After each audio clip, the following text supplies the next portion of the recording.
Okay guys, January 2, 2026. Ngayon pa lang ang unang biyahe ko. Pick up tayo ngayon dito, 7-Eleven sa labas lang ng subdivision namin. 130 ang pamasahe nito, papuntang Centennial. Okay, tara po. Okay.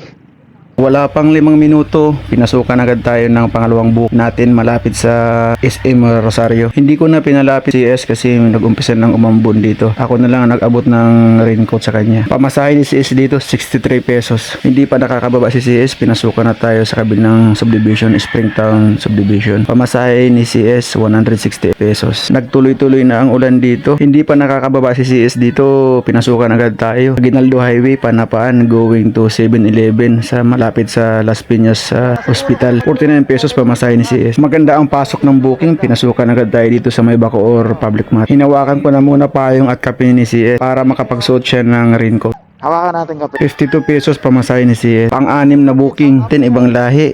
Ang tagal bago lumabas. Inintindi ko na lang. Pamasahe niya 43 pesos papuntang Jollibee dito sa may Las Piñas. 7 booking na from Jollibee, Kalinisan, Bacoor, Taguig Patiros General Hospital. Pamasahe niya 166 pesos. Dito malabo na yung kuha natin at tinako ng camera at lobat kailangan mag-charge. Pang-8 booking jackpot from Pasay City to Imus Cavite. Pamasahe 254 pesos.